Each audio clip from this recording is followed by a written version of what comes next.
Hey, what's up, guys? Gonna do a little post-blade recap video. Hope you guys checked out my video I put up yesterday before about day one after the show. Pretty crazy. This was my first year going to pretty much any type of knife show. I've been to some gun shows before, but nothing that great. But I knew this year I wanted to go to Blade. And it was crazy. 15,000 people, I think, is what they said they had in attendance this year. Lotteries were everywhere. Really, really a tough place to find people. I'll kind of break down to you guys when you walked into the main hall, you probably see some videos of it, but you can see tables just everywhere. So around the entire perimeter of the building, up in Blade, there was a, that's where most of your, like, Spyderco, ZTs, like the grinders, some dealers, stuff like that were around the outside. Actually, Strider was on the outside. And then towards the left side of the building, when you walked in, there were some, Medford was over there, and they had pretty large booths. I think it's called the Bussy Shop, B-U-S-S-E, where they do all kinds of crazy giveaways, and those people have a lot of fun in that booth, I'll tell you. That place was hopping the whole time. And then moving over a little bit more towards the center and then going further to the right, you had your handmade knives. You had, I can't remember the categories, traditional knives or old-fashioned style knives. So somewhere in that area. So what you had to do is you had to find, it was all labeled like 1 to, I think, 24 or something, and then there was A, B, C, D to the right. So you had to find your aisle, then you had to look to the right to find out which letter they were and literally walk down. But it was literally table to table to table of people, and it was very difficult to find some of these makers. I ended up getting pretty lucky, and we'll go through that in a second, but all in all, phenomenal show. I mean, it was so much fun. I met some really great people. I enjoy collecting knives, but I enjoy much more the camaraderie from the people that are in the community of knife collecting. So just to name a few people that I met, I actually met New to Knives Barry. He was really a huge help. He guided me where I needed to go, which lotteries to get in on, just really, really helped me out, and I appreciated it. But it was great to meet him. That's New to Knives. Brian Dunn was there, B. Dunn. I met him for the first time. Really great guy as well. Keenan, who's a Duval drummer, FL, I think, on Instagram.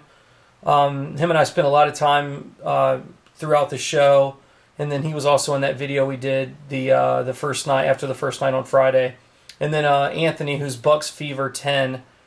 They were also in that first video. But then I met like Bob Sink, Abdul Athani, Adam Rothman, who's bought some knives from me. Met a lot of great makers. Pohan Liu, spent a lot of time talking with him, and his family actually brought his wife and kids with him. Just a really down-to-earth guy. I mean, his wife actually loved knives, and I literally, thank God I had my collection. She was begging me to pour more and more out of the bag that I had all the knives in, so that was kind of cool to see that. Met Jeremy Marsh, Brian Nadeau from Sharp by Design. Tashi Baruch, I spent some time with him. Really, really nice guy. Met my idol maker, Walter Randolph, for WR Blade Works.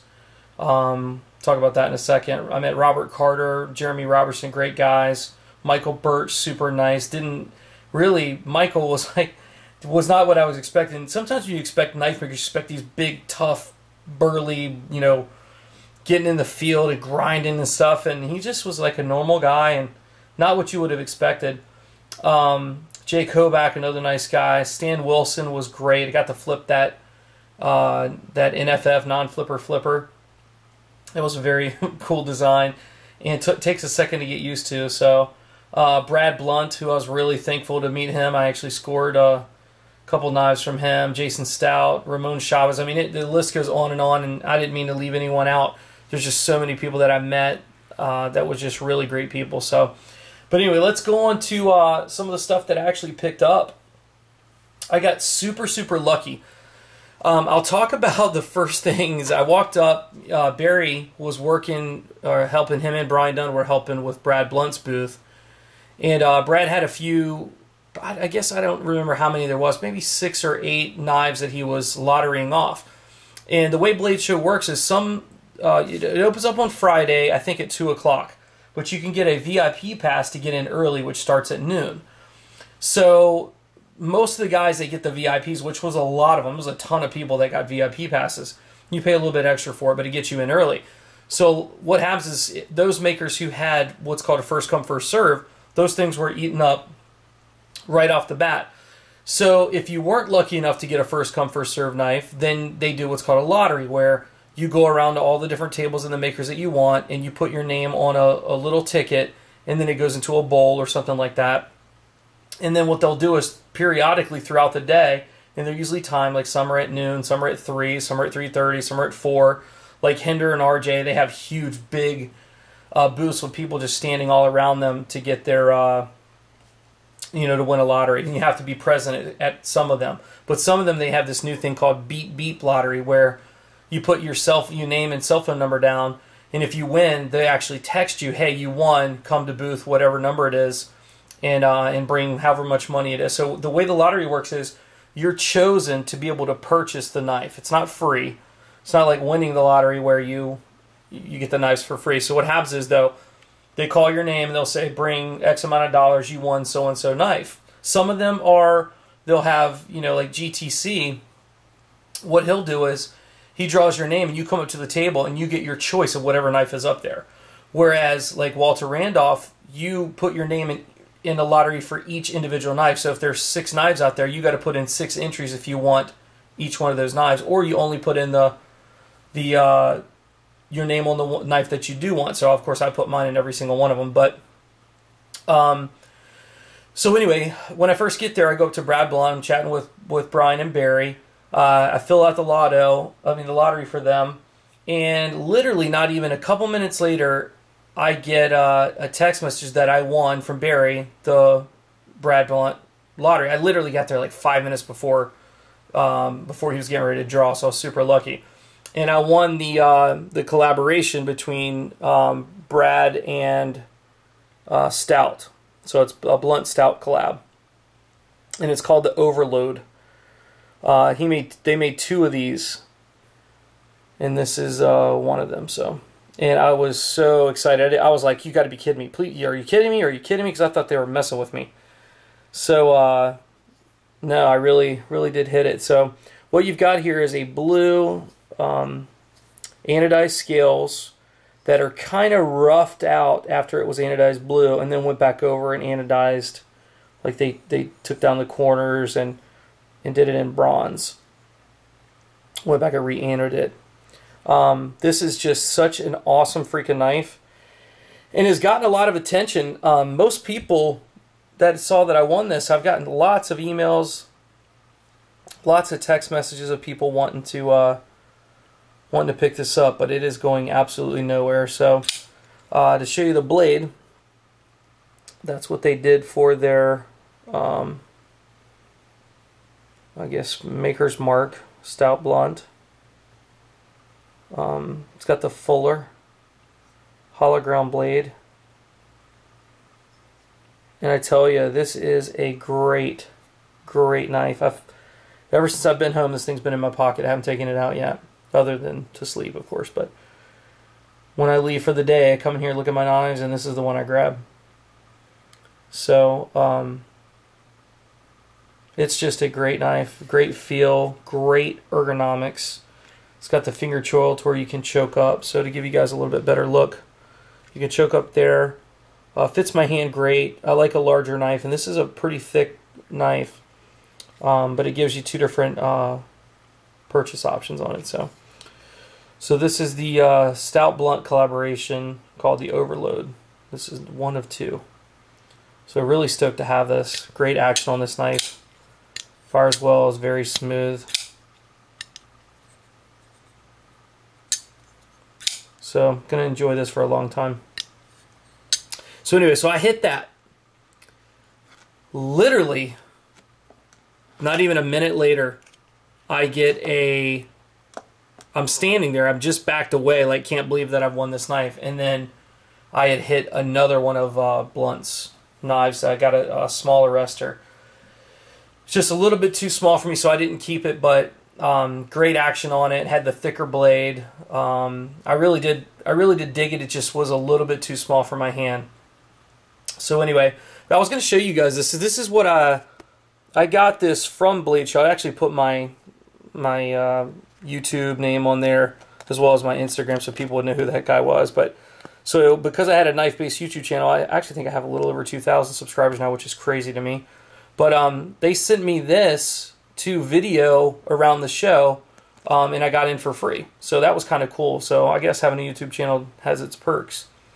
But anyway, so I just wanted to show you guys that. So I had this literally pinned on my bag the whole time so people would know who I was and that sort of thing. So anyway, so I won that arrestor. And so literally right off the bat, I'd hit 2 lotteries. And, you know, sometimes people go to these events and they don't hit any lotteries. So I was pretty excited just to get that. And the day just kept getting better and better. So I was over at the McGinnis booth, and he was throwing out these patches. So I know a lot of you guys really dig patches, have all kinds of cool patches. The only ones I have are, I think I've got some north to south patches. I've got, of course, my Mixed Rider custom patches for my 2 MSCs. And then now I have the McGinnis, and I'll show you one more in a little bit. So that's pretty cool too. So now we'll just go over some of the other knives that I won. Actually, I didn't win this one. This is a Dan Galloway Stingray. Jim Skelton did a video on this, and I think I showed you guys this on the video at the first day 1 after Blade. This guy, I mean, it's so impressive. He's a new knife maker underneath Lee Williams. Lee's kind of mentoring him to a certain extent. He uses his equipment and works out of his shop. But for this to be a first knife, I can't tell you. It's obviously CNC machine, but this is really, really freaking nice. Some people have confused it with the Brian Nadeau, I can't remember, the Typhoon. And it does have a similar look to it, but they are 2 different knives. But I love the way this guy does the cutouts here. Instead of making a big, just deep cutaway, you know, this is a little more appealing and functional. This looks like zirconia, but I believe it's just titanium. He just found some way of darkening it, and it's heavily orange peeled, which looks awesome to me. But just a really great knife. I was very impressed. This was a pickup, so he actually brought this delivered to me at a Blade Show. But I had no idea I was going to be scoring so many things, so I'm not certain I'll be able to keep it, but it's a great knife.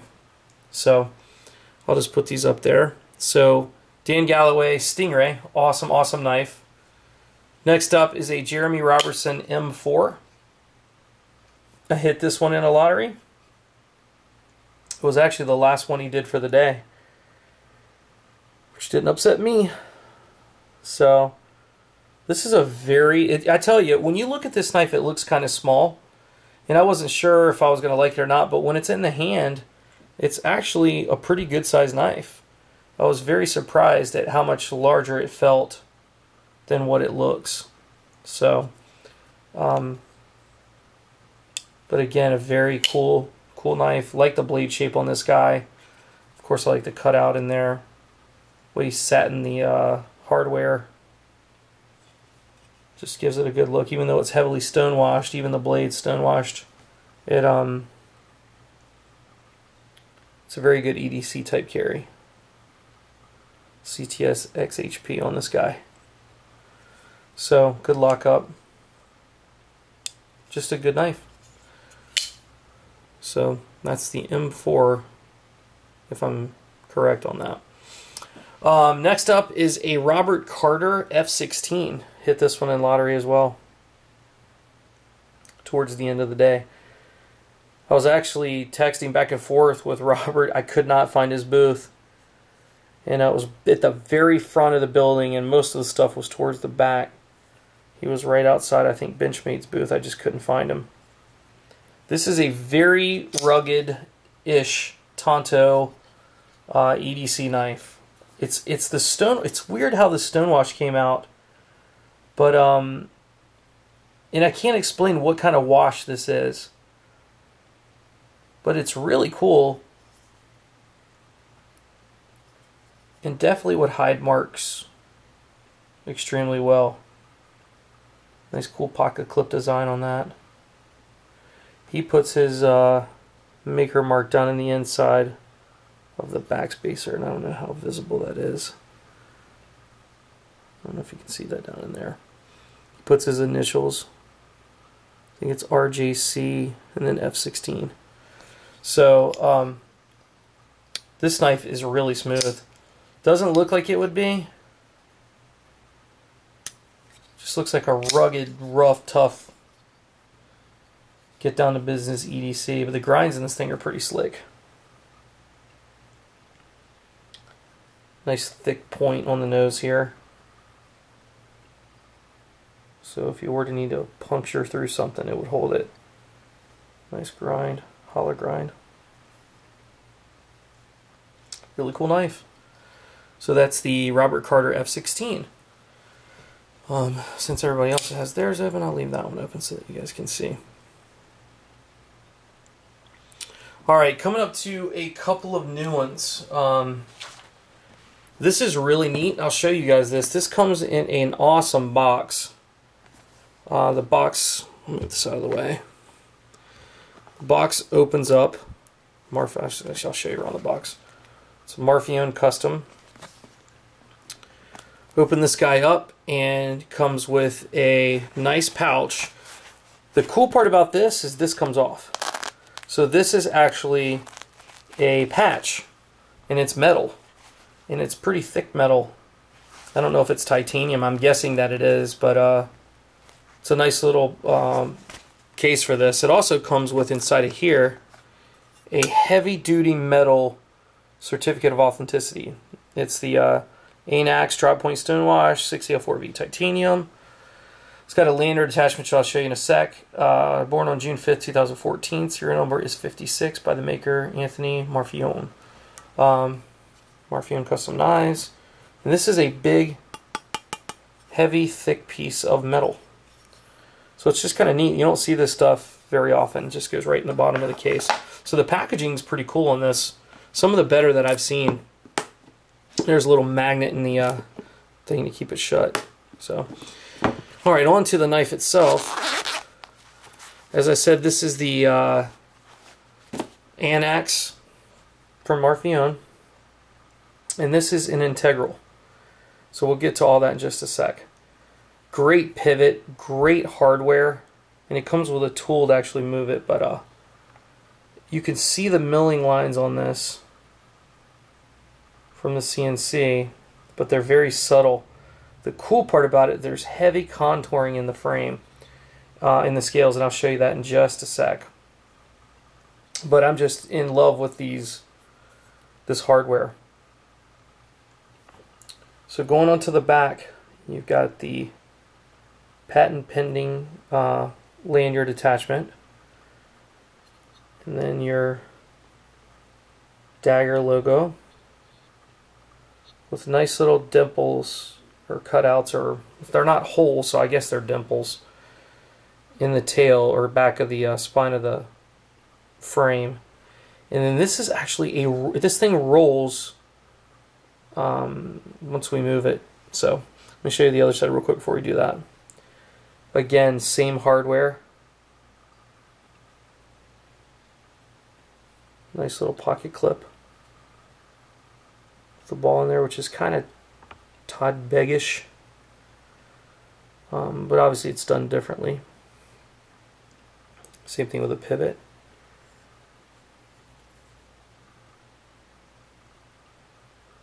And they have an insert there so you don't wear down the blade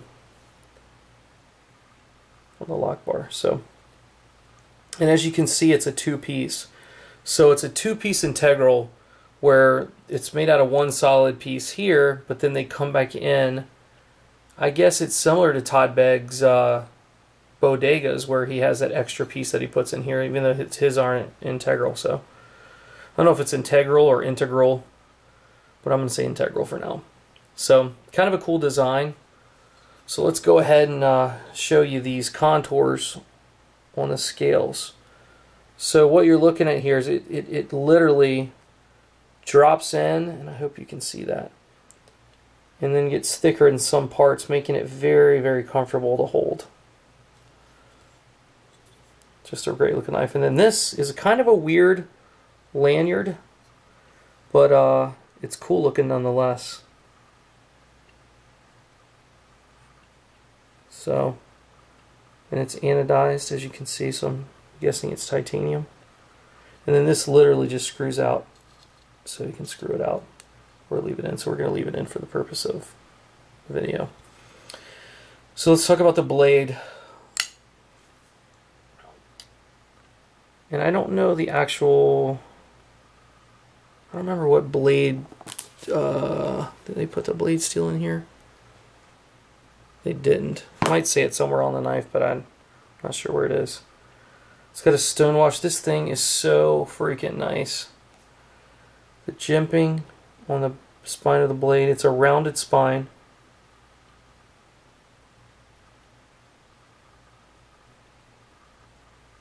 Just really great. Lockup is nice. Opens super smooth. Just a really great knife. So anyway, I'm running out of space on my camera, it looks like, so I'm going to have to delete some stuff. So let's get going through this. And then what I also hit was a Shirogorov custom that has all Damascus hardware. This was a full custom. So most of your Model 95s and Shirogorov knives are production knives. This one is full custom with all Damascus hardware, which is really impressive. So it's a Damascus backspacer, screws, everything. This is one of 9, as you can see on the blade there. It's actually, the blade steel is 10V, which I have never even heard of. And it's done in like a really dark titanium finish. It's extremely light and is super smooth. It's got the custom Shirogorov bearings in it.